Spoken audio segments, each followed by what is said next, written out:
y'all? It's your girl, Supportive Mom, and I'm back today, and I came today to talk to you all about something that I've been seeing a lot of you all discussing. So I can talk about this because I'm a peaceful person. I have peace in my mind, peace in my heart. I'm a peaceful person. Today, we're going to talk about protecting your peace, not somebody else's, your own peace. You want to make sure that you are staying mentally sane. And you say, Sweet Pea, how am I doing that? Because you're going to protect your peace. So I'm going to read a little bit, y'all, because I wrote down a few notes. So if y'all see me glancing at this paper, that's because I want to make sure that you all get these important notes that I wrote down for you all. This was just on my heart. I was just thinking, I said, life happens.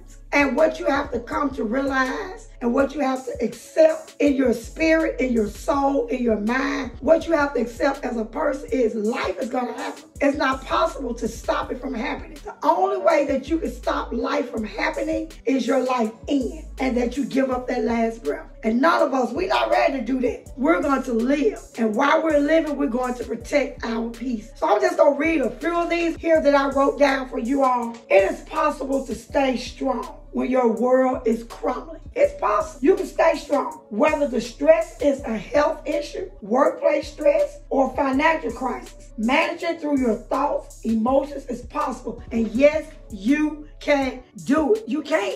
Workplace stress, financial crisis, that go hand in hand. One thing I like to do at work, and you may want to adopt this, is realize when you go to work, everybody there is not your friend. Everybody that's on your job is coming there because we need the money.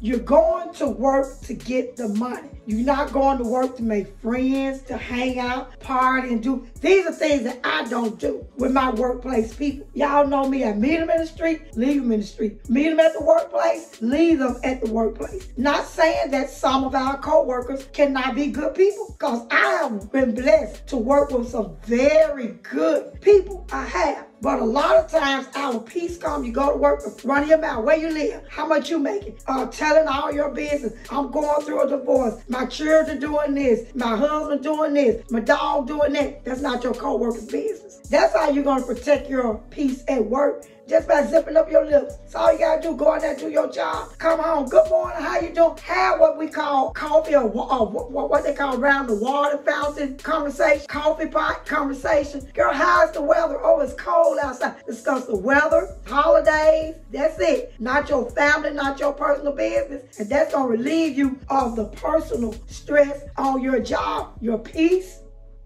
of mind is going to be protected on your job just by not discussing certain things. I say you have inner strength. Just reach down inside and acknowledge it. It is there. Grab hold and stand up straight, ready to know that stress is over and out of your life. So you have that inner strength. Trust me, you do. We all do. But you have to recognize and know that you have it. Reach down inside of you and get it. Have y'all heard that gospel song? Encourage yourself in the Lord. Sometimes you got to encourage yourself. Inner strength, protecting your peace. Focus on the things in your life that you can control at the moment, not the problem that is causing the stress. Sometimes we like to look at the problem, forget the problem. The car broke down, you don't have the money to get it fixed, we're not going to deal with that. But you do have money to get an Uber, to maybe pay a friend, to get a taxi cab. So that's what you're going to do. You're going to go around it until you can get to that point. So we're not going to focus on what's causing the stress, but you're going to focus on what you can control at the moment. My car's not running to get me to work, but I have other means of getting to my job. So that's how you're going to do that. Y'all got it? Comment down below and tell me some ways that you do things to get around, what's bothering you. Then it says, look for new opportunities to turn into that positive new thing that you need. A lot of times, we're afraid of change. I have one young lady on my Facebook page that I follow. She talks about how she moved from Memphis to Atlanta, and I like her positive attitude. Don't be afraid of change. Change can be for the better, and sometimes change can make things worse. Anything that is of confusion, that's all, roundabout, you don't need that in your life, because anytime you got disturbance and commotion and all of that, think about a boat. If you're sailing on a boat, Let's use that for an example. Who wants to be on a rocky boat? If you're on a rocky boat, that means you got to try to hold on because you might well get tossed overboard. You want to be in still, peaceful waters. In still, peaceful water, you can just sit down, enjoy the ride, enjoy the sail, let your hair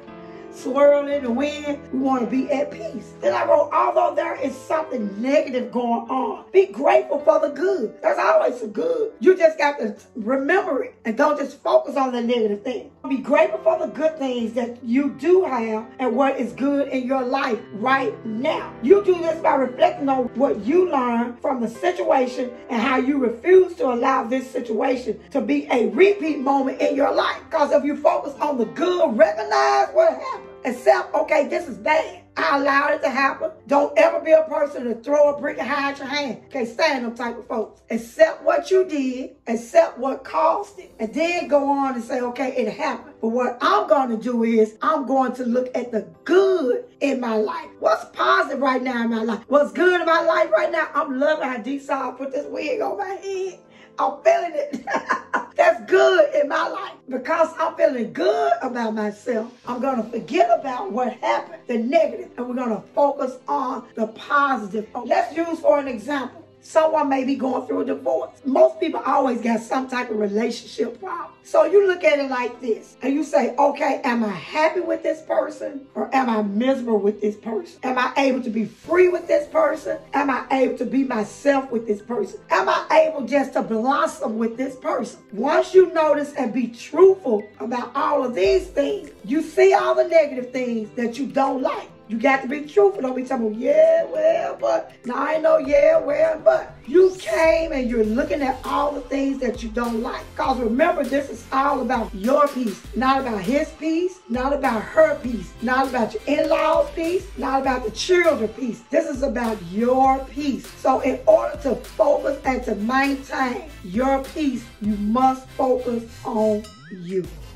You got to focus on you. You got to focus on your life, on your job, on your travel. What do you want in life? A lot of times we talk and we'll ask people, well, what do we want to do? Single people. If you are single, you can really focus on your peace because you don't have a mate. I told y'all, if it's just a boyfriend or you don't have a ring on your finger, you really don't even have to worry about them. You can just push them on to the side, go on. Get on over there somewhere. If you single, you really are more blessed in a way than us married people because all you have to do is focus on you. If some of you are married like me and you say your peace is disturbed, then yeah, you got to think about your spouse. And if you have a family, you got to think about your children. But at that same time, remember, I got to sit down and talk to this person, to these children, and let them know what's going on in my mind. My state of mind is not where I want it to be. My thoughts are not where I want them to be. My sleep is not the way I want it to be. So you have to sit down with that person and have that discussion.